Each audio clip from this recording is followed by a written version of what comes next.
there was a good chunk of time in my hunt for a motorcycle where I seriously considered getting an electric bike. For various reasons, I chose not to, especially since, as we'll see, many of the bikes I really liked in terms of style either weren't ready to be purchased or would potentially have little to no service available, things like warranty. All of that seemed a little bit complicated to me with these sort of startup companies, and those things are important when you're dropping up to $10,000 on a new bike. Now, some time has passed, some of these companies have come a long way today. Yes, a lot of these are still sort of not in production, they're sort of in pre-production. Regardless, I'm going to share with you some of the bikes that I found in looking for a retro electric motorcycle. Some of these are quite expensive, some are quite affordable, but I've ranked them in order of my favorite just in terms of style. So hope you guys enjoy. Let's jump in. All right, this one is number 9 on my list, and it's not because I don't think that it's a cool bike. It's just lowest on my list, particularly because it isn't exactly styled fully retro. So this is the Cleveland Cycleworks District. Now, when I was looking at this bike back when it was first unveiled, I actually watched the unveil live and all this stuff. And at that time it was called the Falcon. Now, it doesn't look particularly different from what it was when it was the Falcon, I guess. And the main reason this isn't making the top of my list, like I said, is because it doesn't necessarily fit into the retro category. It's definitely a naked bike. It's simple and somewhat retro just in its simplicity, but for the most part, it's not going to necessarily do for you what a lot of other retro bikes will, just in terms of style and looks. Now, this is made by Cleveland Cycleworks. This is a company that has some other sort of classic retro looking bikes that are really cool and that I've heard good things about. But yeah, the bike has a top speed of 70 miles per hour, which is pretty solid. Now, you can drop $8K to get the single battery version, or you can spend another, get this, $7,000 to get the dual battery. And it actually has a lower top speed. I don't know if that's weight causing it. Obviously, you're not getting more power necessarily by having a secondary battery. So yeah, the numbers, I don't know, they're not necessarily impressive for what you're spending. If this was like $4,000, then sure. But I realize that's not the way it works with new bikes like this, especially completely new kinds of motorcycles. But yeah, it'd be nice to get that sort of dual battery setup for say like 2,000 more, not basically double the price. Anyways, I'll put links for this bike and for all the other bikes that I'm going to talk about in the description if you guys want to check it out. So it's right there for you. All right, this is a company that I really like. I could definitely see getting something like this down the road at some point because some of their bikes are just so affordable, especially in comparison to some of these other bikes that we're looking at. Now, most of the Huck range have pedals, which is fine, but most people looking for a retro motorcycle want something without pedals. So for this one, I'm going to highlight their bike, the Fury. Now, we don't know exactly what the Fury will look like. They do have this picture available, but I'm guessing it will pretty much look like their other bikes. It will probably look like the Stinger. This will do a claimed 65 to 70 miles per hour, 50 plus mile range, disc brakes front and back. Now, I'm not seeing a claimed weight, but the specs we have are pretty decent. You're probably not going to be doing any touring on something like this, and honestly, the route to go could be like the pedal route, if you're just in town. That way, if you do run out of juice, you can just pedal yourself home. And Huck Cycles makes some really cool pedal sort of retro motorcycles that really do look awesome and are way more affordable. All right, next on our list is the Onyx motorcycle company. All of their range has the same specs with a top speed close to about 70 miles per hour and only a 2-hour charging time, which is really impressive, along with a solid 62-mile range. Now, I believe you have to reserve this, as with many of the bikes on this list, because it's not actually in production. But again, the links are in the description if you want to check it out. This one's not too bad looking, not quite there for me. But again, the big sort of benefit of this bike over a lot of these bikes is that charging time of 2 hours. That's really solid. But yeah, they do have a good amount of options in terms of style.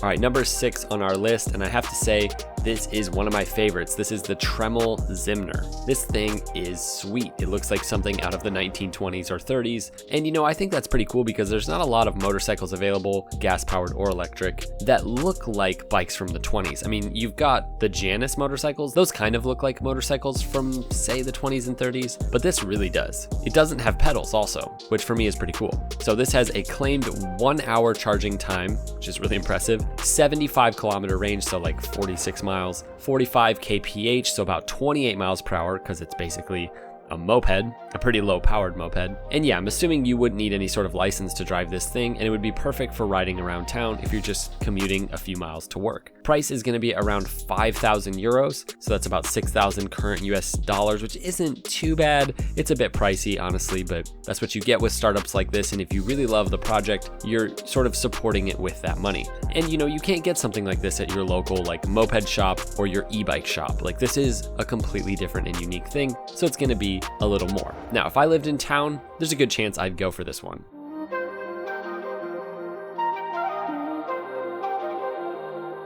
All right, Onyx made my list at a higher spot than many of these, simply because they're actually in production. They're affordable, quite affordable if you live in LA or relatively close to their headquarters. So yeah, if you spec one of these out with the best range and charging speed, the RCR can do about 60 miles per hour, which is really freaking fast on a tiny little bike like this. 75-mile max range, which is solid. And with the upgraded charging, I think it's about 3 hours to charge. I'm not 100% sure because those details were a bit confusing for me on the site. Regardless, this bike is actually available. Like, they've worked out the kinks. Loads of people ride them, especially in California. They do come with pedals, so again, that is a bit of a benefit if you're worried about running out of charge and you need to get home. And you know, they're not too heavy, you can pedal them. But if you're looking for that pure retro motorcycle look, I guess it's not a plus. But yeah, these things I've heard are insanely torquey and fast because they weigh virtually nothing. So going 70 miles an hour in one of these things is just apparently insane.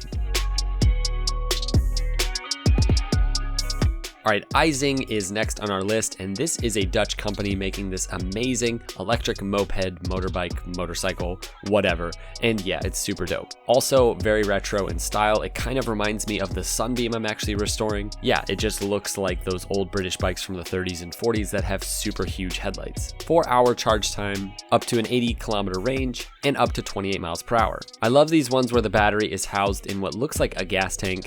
Maybe that's just me not being willing to move forward with new designs that make sense with the whole system of an electric motorcycle. But here we're looking at retro, and this just screams retro. Now, this is the only bike on our list that actually does have some sort of history in motorcycles. So Eysing was actually a Dutch company that made bikes until 1957. So Eysing, this company, doesn't actually have specific ties to that company. They're just sort of taking cues from it in styling and history. Okay, if I converted this all correctly, this bike would run you over 8,000 US dollars, which is crazy, to be honest, but whatever, it's cool. Maybe just shoot them an email and offer them like $2,000. Maybe they'll take you up on it. I don't know.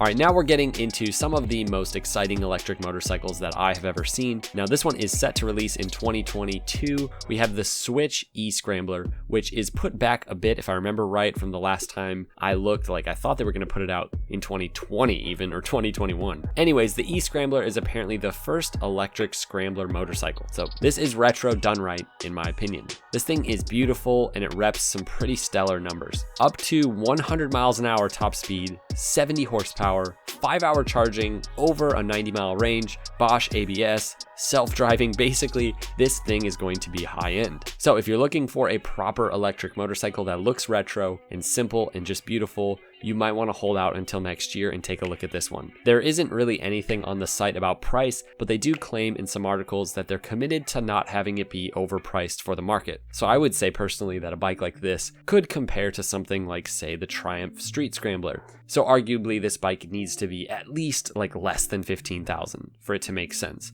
Like, if they came out and it was 13,000, I would be totally fine with that. But if they say this is going to be like 19 grand, it's just not going to sell. We'll see though. All right, number 2 on my list goes to a bike and a company that I've been following for a while. This is the Tarform, and it starts at, I believe, 24K currently, with future models being available for significantly less. So when I originally messaged them quite a while ago, they told me that the Founder Edition was 42,000, and I'm guessing they've taken all the reserves for that, and they're probably producing them now, or maybe they've already sent them out. I'm not 100% sure. But regardless of price, there's no denying this thing is retro, simple, and just beautiful. And listen to this sound.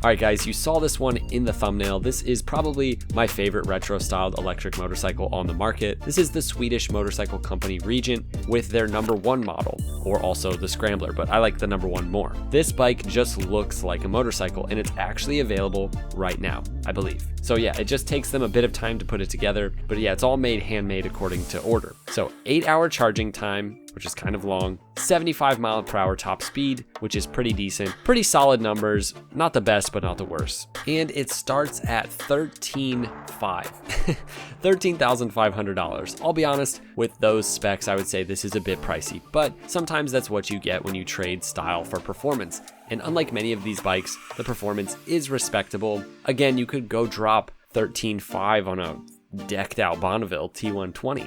That's gonna be way more powerful, obviously have a better range just with gas, and be more reliable probably. But yeah, if you're committed to getting an electric bike and you want something that's truly retro, that really does look like something from the 60s, this bike does. This might be your best bet. The hardest part about many of these bikes is that these are startup companies and there's just not going to be the support that you need, especially when you compare it to getting something like a Honda or a Triumph that's just gonna have readily available support. Buying a motorcycle is a bit of a romantic thing, and if you have loads of money just laying around, then go for it. But if you have any concern about how exactly you would get this thing fixed, or what would happen if the battery just went to crap, I would say you've got to just keep doing your research. Don't just dive in and buy one. Reach out to these companies and ask them your biggest questions. They'll probably be able to help you. I've actually talked to many of these companies over Instagram, and they've all been really helpful and responsive. Anyways, thanks for watching. Let me know what you guys think. Which one of these is your favorite? Let me know in the comments below, and we'll see you in the next one. Ride safe.